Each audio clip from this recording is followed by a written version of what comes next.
maiden flight to Hong Kong is in serious trouble. The other way! The other way! To the left, now to the right. Gravity has become a deadly force as the crew fights to keep the plane from falling to Earth from 10,000 meters. Get out! Get out! Back! The cause of all the chaos, a 15-year-old is at the controls. Get to the left, the ground is right there! 3,000? We're not getting any oxygen. We have the terrain alarm. Even Tower Aero Peru 603. We are in an emergency.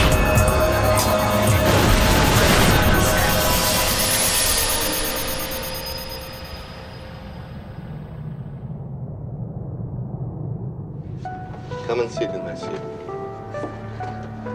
Go on. Pilot being filmed. Are you filming? It's a family outing. A proud pilot taking his kids on their first trip abroad. But in just a few minutes, their vacation will turn into a terrifying fight for their lives.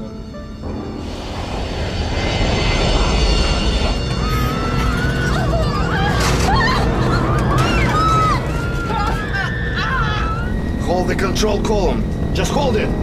Back, back! Investigators would be amazed. How did a 15-year-old kid end up in the pilot's seat, flying a brand new passenger aircraft? The other way! Back!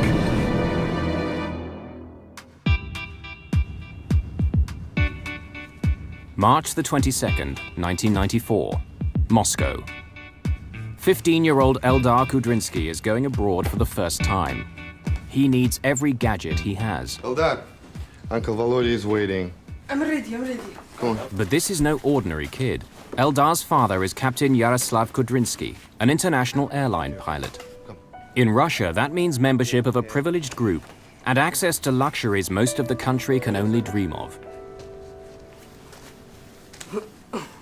Okay, let's go. Ah, Captain is here. Now we can take off. Hello, Uncle Volodya. Hello. Aeroflot allows pilots' families to travel once a year at a discount. So Captain Kudrinsky is taking his children on a 4-day holiday to Hong Kong. Mom, it won't all fit. Anybody would think we're going for a year. Where is your daughter? Listen to the music in a car. By the time they're our age, these kids are going to be deaf. What? Deaf. Pardon? Captain Vladimir Makarov, Volodya to his friends, is an Aeroflot pilot too. He's also going to Hong Kong on holiday and will be keeping an eye on the kids during the flight. Mrs. Kudrinsky is only going as far as the airport to see them off. Eldar, Yana, promise you'll call as soon as you get there. Volodya, you will make them call me? Yeah. We'll call as soon as we can, okay? Come on, come on, come on.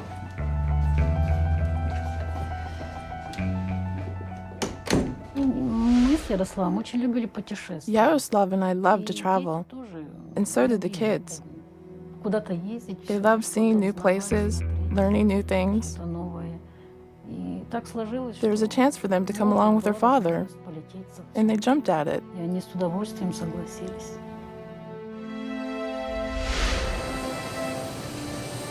Eldar and Yana aren't the only ones boarding Flight 593. Most of the 63 passengers are businessmen from Hong Kong and Taiwan, looking for opportunities in the new Russia. Others, like Adrian DeVille, have come from London, flying Aeroflot because it offers a cheap connection to Asia. He's the manager of a camera shop in northern England and has a passion for aircraft. In fact, he's going on a 2-week holiday to Hong Kong to photograph the new airport they've just built.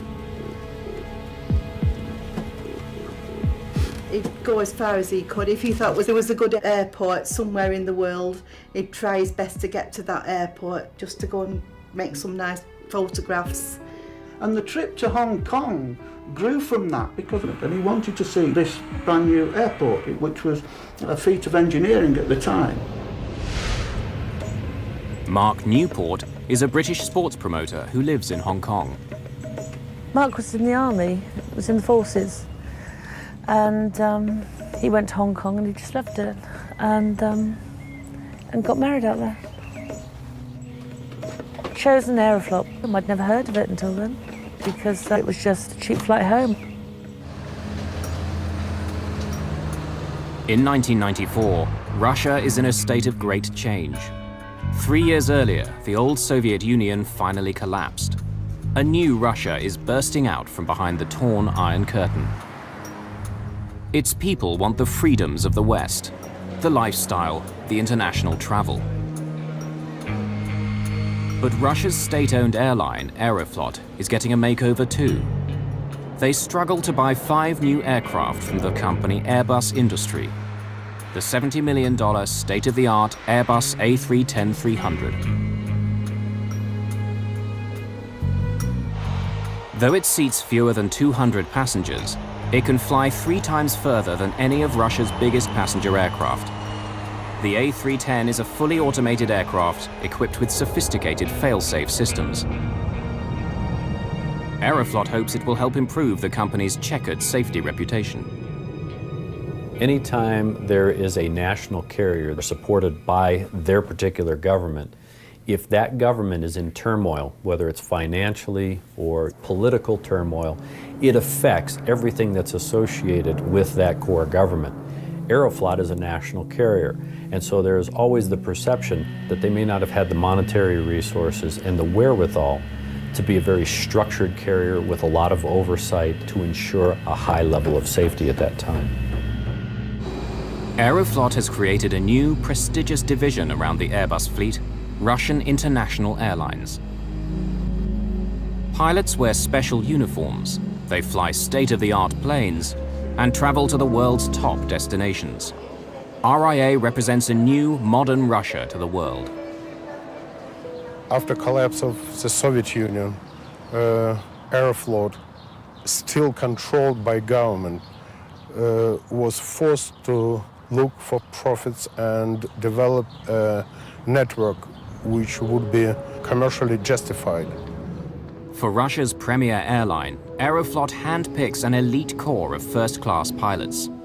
Each of them has thousands of hours of flying time, impeccable safety records, and fluent English. They're given special training by the manufacturers of the aircraft, Airbus Industry. The airline had around 3,000 pilots at that time. Only 16 men were to be sent to be trained first. Only the best of the best made it. Kudrinsky and I started working here at Sheremetyevo at the same time, and naturally we first got acquainted simply as neighbors. Then we found out we were both pilots. Later, we both trained for the A310. We studied together. I remember how hard it was for them to master it, because the technology was quite different. So they were working very hard, but they all got through it and started to fly.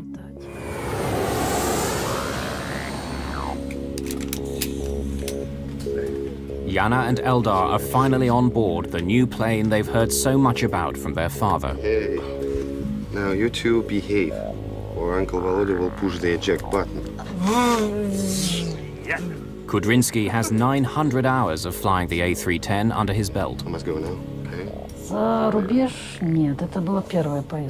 It was their first trip abroad, but naturally, they had come along with him on other trips within Russia.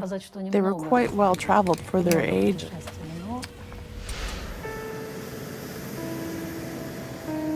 First, Captain Danilov will command the flight through the busy flight corridors out of Moscow. Relief Captain Kudrinsky will then take over. When he does, First Officer Piskarev becomes his co-pilot. All 3 are first-class pilots. On this new A310, the flight deck is fully computerized. Like other state-of-the-art aircraft, it's equipped with a sophisticated autopilot that can fly the plane for long stretches of the flight. International routes, like this one to Hong Kong, are Aeroflot's lifeline. They bring in precious hard currency at a time when the domestic market is struggling to turn a profit. Flight 593 takes off at 4:39 p.m. local time. Then it will join the Trans-Siberian Airway, flying east towards Mongolia and China. It's a smooth flight. Only 4 hours into the 10-hour trip, they've just passed over Novosibirsk in Siberia, almost halfway. But Eldar and Yana are too excited to sleep.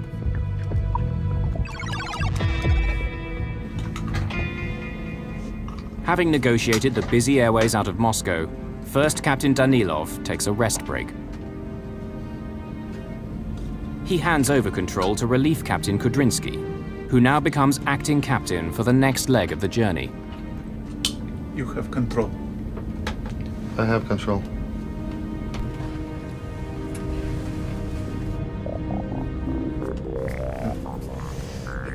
Still awake? Yes, why? Shall we surprise your father? In the cockpit? Hmm? Oh, yeah. Would you like that? Okay, let's go. Aeroflot's most technically advanced aircraft is now cruising on autopilot at 10,000 meters. It's a calm, windless night, but the peace will not last. The pilots and crew will soon be fighting to save the lives of everyone on board.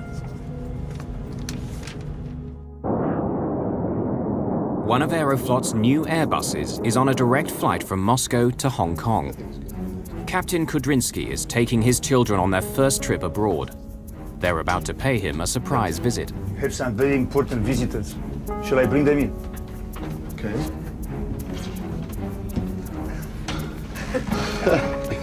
Come on in. Oh, hi, Dad. This is First Officer Igor Vladimirovich Piskarev. Hello. So, what do you think of our new airplane? It's very nice. It's amazing. So it's quite different from our old Russian planes, huh? Daddy, what's that? Well, this is a flight computer. It flights the plane. It does everything automatically. Now, come and sit in my seat. Would you like to? Come on. It's a quiet flight. Many passengers are sleeping, unaware of what is taking place on the flight deck. Daddy, can I turn these? Yeah. Now, Yana, would you like to pilot the plane? No. Oh, put your hands on the control column.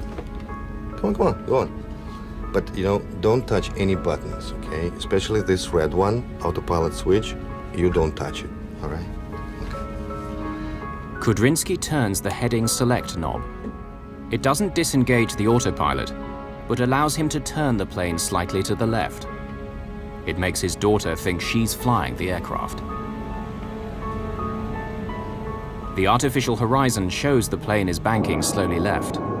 This instrument is vital when you can't see the ground, as it shows the pilot how level the aircraft is in relation to the horizon. Oh, it was you. You turned the plane.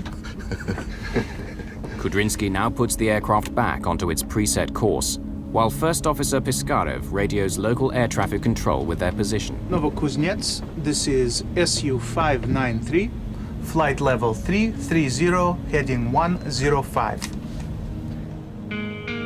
Flight 593 is now over 3,200 kilometers east of Moscow, near the middle of Siberia. Sierra Uniform 593, Novokuznetsk, flight level 350, heading 105.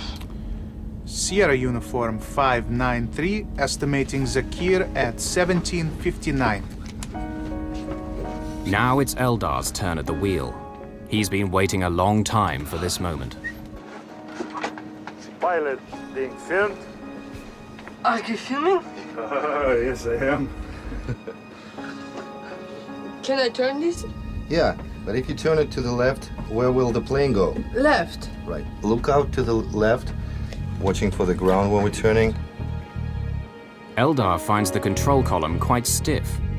It seemed to move easily when his sister was doing it, so he tries harder. But he can't make the plane turn because the autopilot is keeping it on course.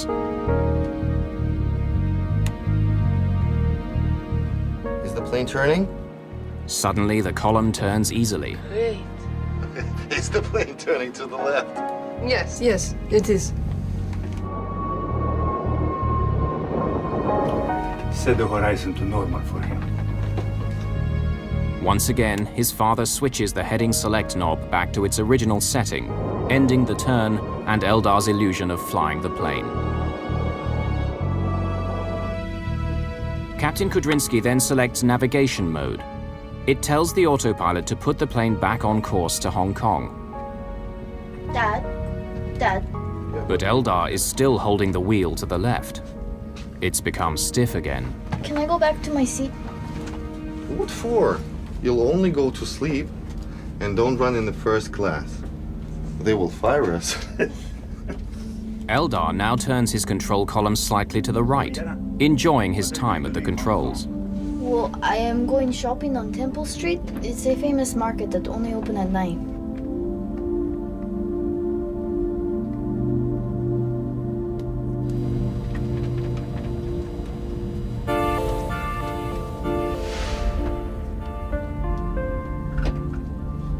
Why is it turning? Is it turning by itself? Yes, it is. It's been just over 3 minutes since Eldar sat down in the pilot's seat. The plane is tilting sharply, a turn that's getting steeper every second. The plane seems to be turning by itself, but no one seems to know why. Some kind of zone? We've gone into a zone, a holding pattern. Have we? Of course we have. An arc has replaced the straight direction line on the screen. The arc looks like a plane in a holding pattern around an airport. As they study the screen, the plane continues to turn. It's now banked at 45 degrees, which is steeper than what it was built for. Suddenly, the command bars disappear from the primary flight display. The crew no longer have any information about course or heading.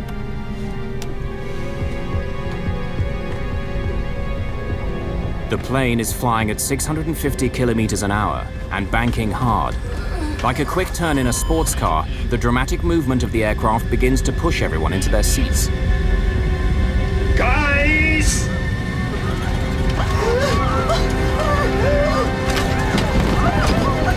The A310's autopilot works to keep the plane aloft. Suddenly, the nose pitches up. The increased G-force makes it difficult for Piskarev to reach the controls. He does his best, but nothing happens.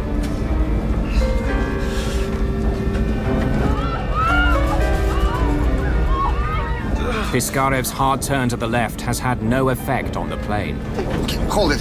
Hold the control column. Eldar is the only one with both hands fully on the controls. He can only follow the most basic orders. He can't get up because the speed of the turn is pushing him back in his seat. To the left. To the left. To the left. Now to the right. The other way. I am trying to get left. Okay, get out. Eldar has been in the pilot's seat for just over 4 minutes, and now he can't leave. His body feels twice its normal weight. Get out. Get out. Kudrinsky can do nothing but struggle against the crippling G-forces. The aircraft is plunging towards the snowy earth, and there's nothing anyone can do. Crawl out to the back. Get out. Get out. Get out. Russian International Airlines Flight 593 to Hong Kong is in serious trouble. There's the ground. The pilot's 15-year-old son has been at the controls for 4 minutes.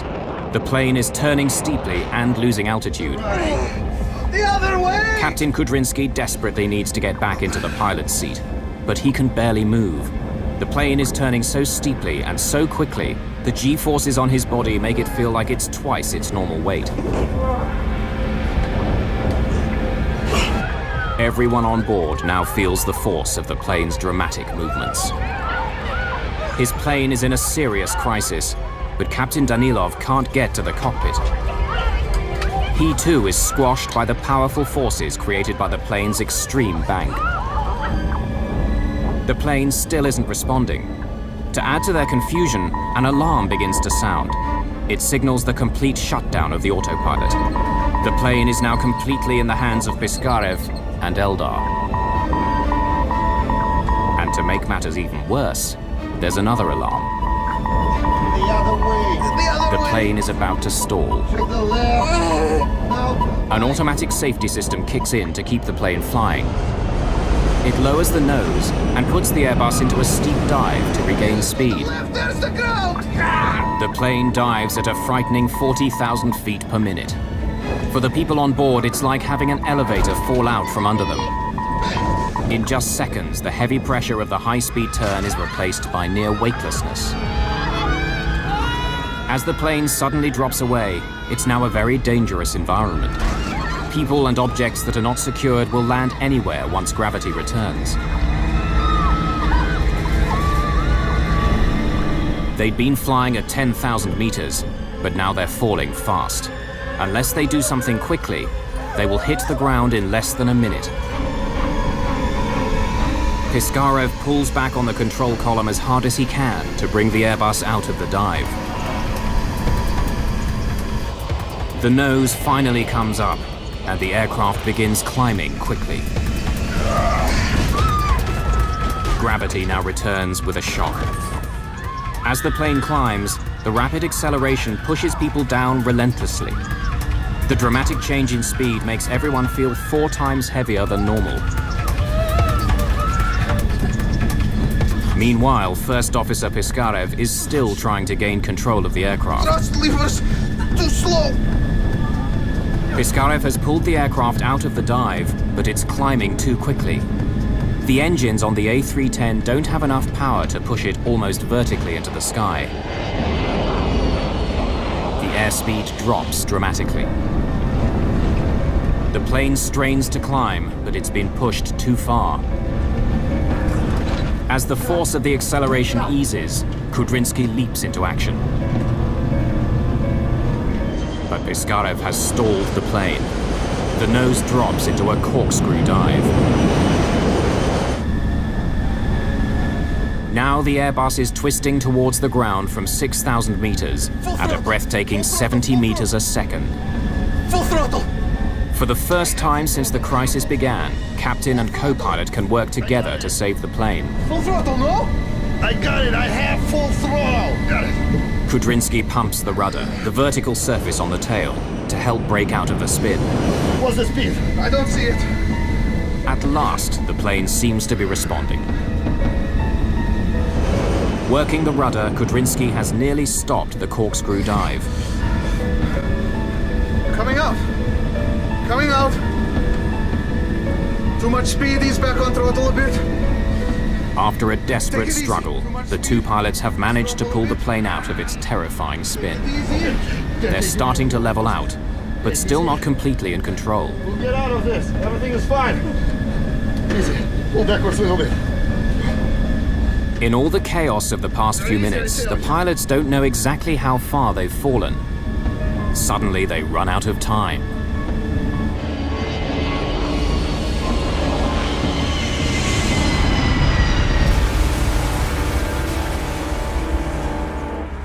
Sierra Uniform 593, this is Novokuznetsk area control. Please come in.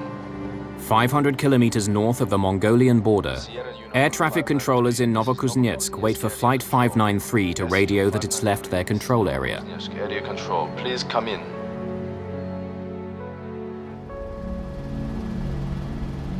Less than 2 hours later, the first search party goes out to look for the Airbus in the frozen, rugged Siberian wilderness. They finally locate the remains of Flight 593 on a wooded hillside about 100 kilometers east of Novokuznetsk. It's soon clear there are no survivors among the 75 passengers and crew. This was a brand new aircraft, fitted with the latest technology. What could have brought it down? Why was there no warning, not even a distress signal? The Russian media are quick to speculate. Could it have been a terrorist bomb? When I was in Moscow, the news we had that it could have been a terrorist act, because we had terrorist acts on aircraft previously. We was completely unaware, other than that nobody had survived it.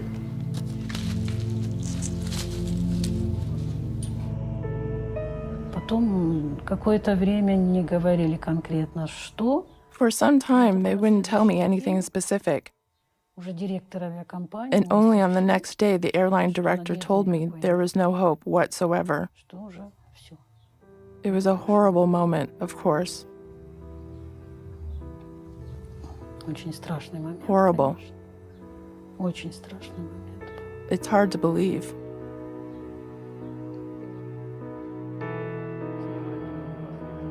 Aeroflot flies the families of the deceased out to Moscow. Among them is Brenda Clark, the mother of British passenger Mark Newport. We met my daughter-in-law there. They've told us, you know, it's cordoned off, we can't go down there. And she said, you can go down there, Bren, because the Chinese are down there. They have to do rituals and things, you know. And so she said they're down there. That's when I knew they'd lied to me and said that it's cordoned off. And that's when I told them, I want to go down, and if you don't take me down, then I thumb a lift. The authorities take them to where the plane crashed. Relatives of Chinese victims drop pieces of paper with messages written on them. Others throw flowers. Yeah, that was really moving. We had the flowers, they had the little, they wrote messages on, I think, on these pieces of paper, and they threw them out. It's lovely. Yeah. The Russians take the families to a morgue in a town near the crash site, where the recovered bodies are being held. Many are too badly mutilated to be identified. They ask the families to look at recovered items of clothing to help identify the bodies. Brenda Clark finds her son's family photographs. It sends a chill through her. For the first time, she knows for certain he was on the flight.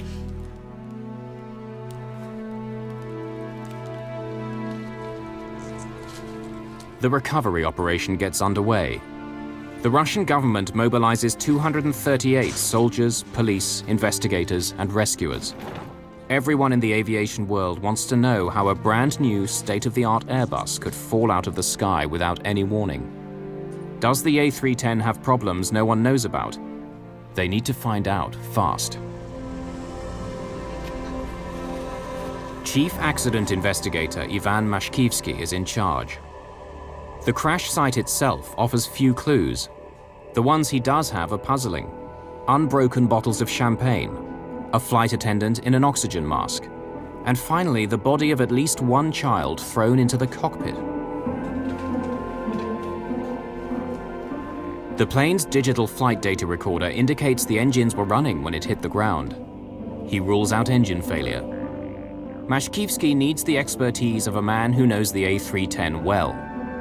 Someone who can also recreate the fatal flight and find out what exactly went wrong. Vladimir Biryukov is an experienced test pilot and crash investigator at the Gromov Institute in Moscow. He's an expert on the A310 Airbus.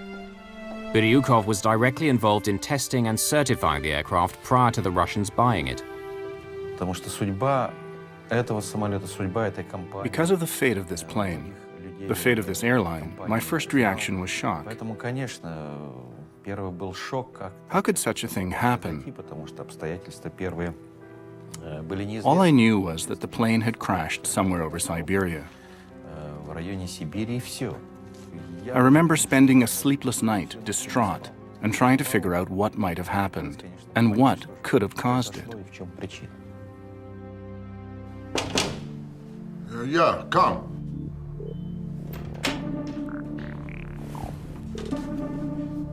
I think you should come and listen to this. Each investigation begins with a complete analysis of the plane's cockpit voice recorder.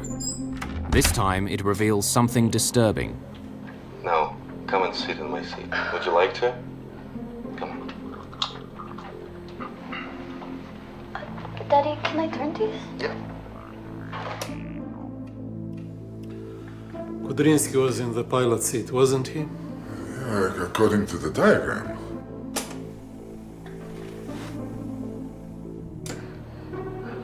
Can I turn this a bit? Yeah, but if you turn it to the left, where will the plane go? Left. Right. Look out. Again. Can I turn this a bit? Yeah, but if you turn it to the left, where will the plane go? 10 years ago, it wasn't unusual for people to be invited up to the cockpit. Of course, since 9/11, it's become a lot tighter, and you will find cockpit doors are locked generally throughout the flight. Every country sets its own rules as to who has the authority or the access to the cockpit. In some countries, it's up to the captain, so the captain can invite guests up to the cockpit. But to have them actually manipulating the controls of an airplane, regardless of whether they have people on it or not, the fact that this was allowed to occur is definitely an exception in the industry. Dad, can I go back to my seat? The two investigators are stunned by what they hear on the cockpit voice recorder. It's unbelievable. These two youngsters, the ones who we couldn't identify, they were not thrown into the cockpit by the crash. They were his kids. And they were flying the plane. The investigators are speechless. How could three experienced pilots allow children to fly a commercial airliner? They're about to learn something even worse. The children are only part of the problem. A little-known feature of the plane proved deadly. Why is it turning? Is it turning by itself? Turning to the left. The other way. The other way. To the left now, to the right. The other way. I am turning it left. Okay, get out. Get out. Get out. Get out. Get to the left. The ground is right there. Russian investigators listen to the cockpit voice recorder of an Aeroflot Airbus that has crashed in Siberia. What they hear makes their blood run cold. Full throttle. Got it. Got full throttle. Full throttle. No. You should understand the frame of mind of the father. He is very proud of what he's doing. He invites his kids into the cockpit. Strictly speaking, it's a violation, of course. But I know such violations do occur in real life. I'm not condemning him or defending him here. What I'm trying to say is that no disaster occurs for just any single reason. There's always more than one, all coming together. But this time, it really does look like a single cause. A child flying the plane. And it sends shockwaves through Aeroflot's higher echelons. No, I think it would benefit them. Investigators feel the pressure. The media has learned that Eldar was at the controls. Aeroflot, trying to improve on its Soviet-era image, wants to minimize the damage. Boris Rybak is an aerospace consultant in Moscow. Aeroflot managers and executives indeed try to conceal results and try to downplay importance of this accident because it was very embarrassing. Managers at Aeroflot aren't the only ones following the investigation. Airbus, the European company which made the plane, is also intensely interested. Ivan Efremovich, what's wrong? Nothing. If the accident was caused by Eldar, it will vindicate Airbus. At the same time, grieving families are also clamoring for answers. Are you sure? For Mashkivsky and his team, it's a delicate balance. There is always more than one reason for a plane to crash. And we must find it. I'll do my best. His reputation, the reputation of Airbus, as well as Aeroflot, all now depends on finding this other cause. This was an international flight. It was a Western-built aircraft, and it was inevitable that the investigation that would be conducted by the authorities and the inquiries that would be conducted by claimant lawyers would expose information. At the same time, manufacturer of the aircraft, Airbus industry, was very keen to get as much realistic explanation of what happened because the reputation of this aircraft was at stake. What I objected to was the way we was treated by Aerflodt after the accident. They wouldn't tell us anything what was going on. They denied everything. I wanted to know why my son died. I wanted to know why these men had been allowed to do such a thing. But all we got from Aerflodt was blank, blank, blank. Every time we tried to find something out, they just didn't want to know. Families aren't the only ones desperate for answers. Vladimir Biryukov continues trying to learn all he can about why the Airbus fell out of the sky. Analyzing information from the flight data recorder, he can trace and repeat every command given to the aircraft during the flight. We were trying to get as close to the truth as possible, to find the cause, because that was the precedent. The first foreign-produced plane to crash while flying for a Russian airline. Don't run in the first class. The investigation confirms the autopilot was on when the plane got into trouble. Even with the children in the cockpit, the plane should have flown on course. What went so terribly wrong?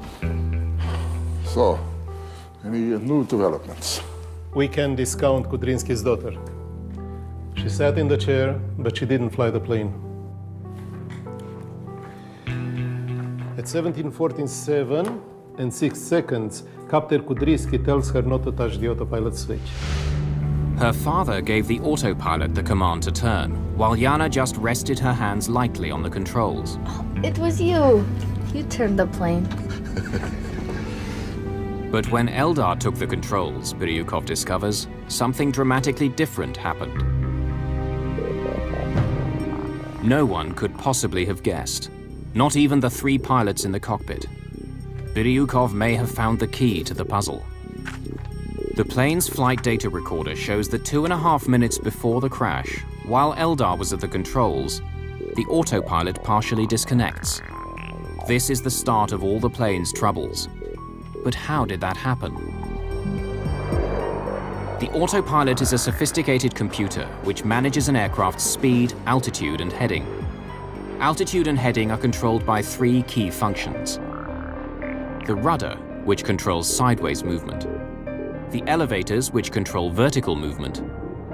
And the ailerons, which are for turning. On Flight 593, the autopilot had disconnected itself from the ailerons. And the autopilots that were used in transport airplanes years ago were an on-off. In today's sophisticated flight management systems, you can literally take fragments of the autopilot and disengage them, but not necessarily turn the switch off and turn it all off, unless you want to. The question that really worries accident investigator Biryukov is how did the autopilot become partially disconnected? There's no mention of it in the cockpit voice recording. If this is a fault with the aircraft, it could prove fatal to future flights. The only way to know for certain is to reconstruct the accident on a flight simulator at Airbus Industries headquarters in Toulouse, France. Biryukov's experience as a test pilot and his detailed knowledge of the A310 is crucial to the investigation. Using information from the flight data recorder, Biryukov reconstructs the events, beginning at the moment Captain Kudrynsky allows his son to sit at the controls. A co-pilot will help replicate Piskarev's actions.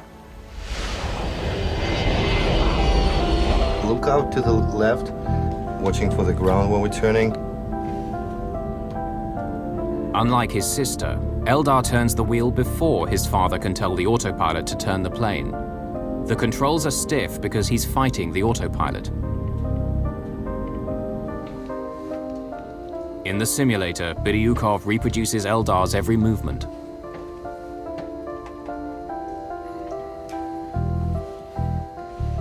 No, it's starting to go. Going.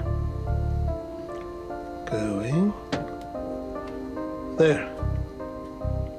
Hold it long enough and it disconnects. How long? 30 seconds. And it disconnects smoothly. No warning. No. now. No one in the cockpit knows it, but this is a critical moment. Eldar's resistance actually turns part of the autopilot off. It takes just half a minute, but from here on, Eldar is controlling the ailerons. Eldar is actually steering the plane. Why is it turning? Is it turning by itself? Yes, it is. What seemed like an open and shut case is suddenly much more complex. To the left, the back, the other way. The 15-year-old flying the plane isn't the only reason they crashed. The discovery highlights an apparent flaw in how pilots are trained on the A310. I got it, I have full throttle. Accident investigator Vladimir Biryukov has finally discovered the terrifying sequence of events that made Aeroflot's Flight 593 fall to Earth. Captain Kudrinsky's 15-year-old son had turned the plane's control column against the programmed flight settings.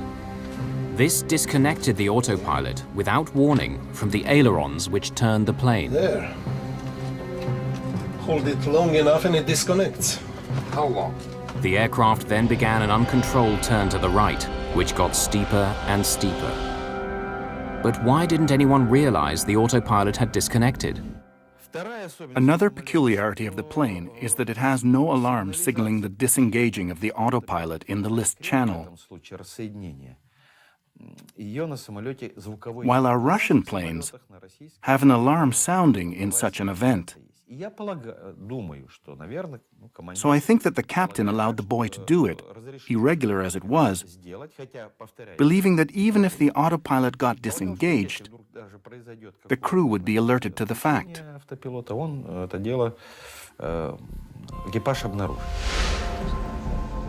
The A310 Airbus has only a small light to tell the crew the autopilot has disconnected. There's no alarm. And the Russian crew was obviously unaware of it. But there's also another reason why no one realized what was happening. The autopilot still appears to be working normally because it's controlling the plane's other functions.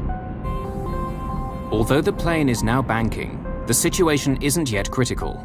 At this point, if the crew takes the proper action, they can still stabilize the plane. Eldar is the first to notice that the artificial horizon is at an angle. Why is it turning? Is it turning by itself? Yes, it is. The three pilots don't understand this at all. After all, Kudrinsky returned the flight to its autopilot heading. Makarov offers an explanation. Going into some kind of zone? We've gone into a zone, a holding pattern. Have we? Of course we have. Increasing 1 degree per second. 27 degrees. Now we should be entering into the zone. What's that? A strange arc now appears on the navigation panel. It looks like the course a plane would take circling an airport waiting to land. There appeared an arc very much resembling the arc that appears on the display when a plane enters a waiting zone. There are waiting zones around airports. When too many planes accumulate, they enter such a zone and circle around while they wait. But there could be no such zone at that point on the route. And yet we hear in the voice recording, "Hey, we're entering a zone." This false holding zone distracts the crew for 9 seconds. In that time, the plane crosses a critical threshold. The Airbus is now banking at 45 degrees, far beyond its design limits. It cannot turn this steeply and maintain height. It's now losing altitude. Guys! But the Airbus autopilot is no longer controlling the ailerons. Its other functions try to compensate by pulling the plane's nose up and increasing power to maintain altitude. Passengers are pushed back into their seats. It's on the verge of stalling. It starts to shake like a leaf. Hold it. Just hold it. Part of the flight control panel now goes dark. It's a warning sign that the plane has gone beyond its design limits. From here on, the Airbus is out of control. To a zone. By recreating the fatal flight, Biryukov has worked out how a lapse in judgment and concentration has resulted in a catastrophic crisis. But could the crew have saved the plane and its passengers? The pilots of Flight 593 tried to bring the plane out of its fatal dive by pulling up, but they go too far. The plane climbs steeply and stalls. We're losing altitude. Now we've started to spin, so what do we do?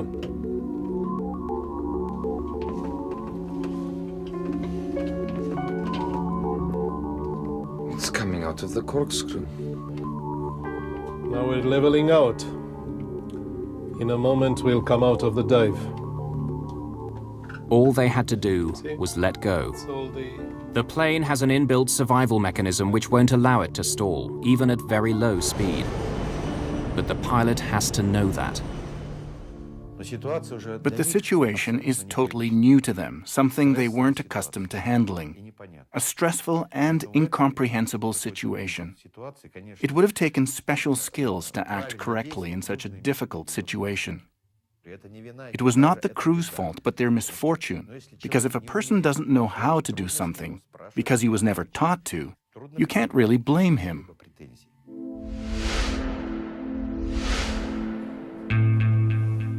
The team's perseverance in an open and honest investigation did show that there was more than one simple cause behind the accident.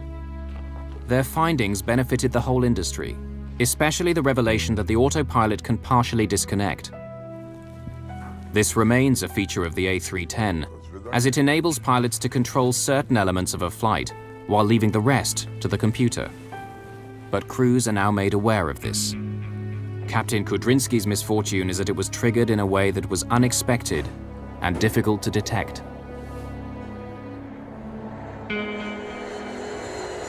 The crash of the Russian plane comes at a troubling time for the airline industry.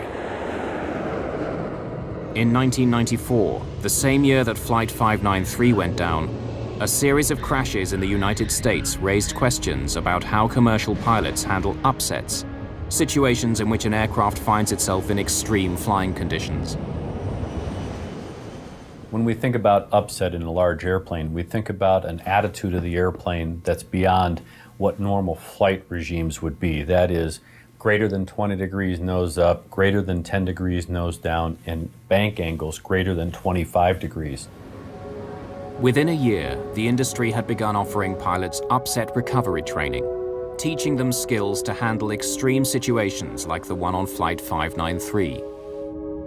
The tragedy of one trip to Hong Kong may have contributed something to the safety of other passengers and crew. For parents and friends of those on board, though, what happened that night is never far from their minds. Adrian DeVille's body was one of 22 that were never identified. Their remains were cremated together by the Russian authorities.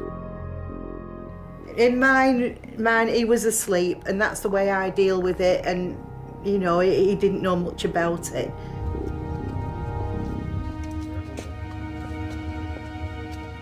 The crew of the Airbus are buried in Mitinskoye Cemetery in Moscow, in a hero's grave, next to the firefighters who died at the Chernobyl nuclear plant.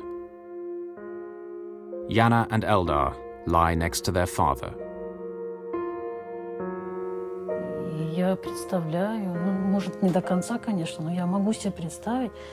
I can imagine the horror they experienced in their last moments. He knew there were not only all those people depending on him, but also his own kids.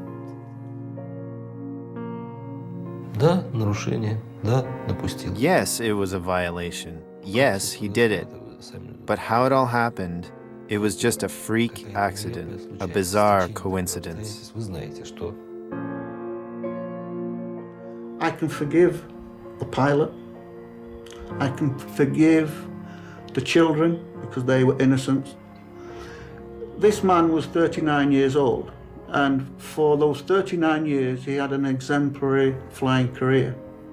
He had a family, he was proud of them, and it was the final 5 minutes of those 39 years that went awry. Yeah, children shouldn't have been allowed in the cockpit, I don't believe, but me saying that now won't bring Mark back, will it? But it might stop things happening in the future.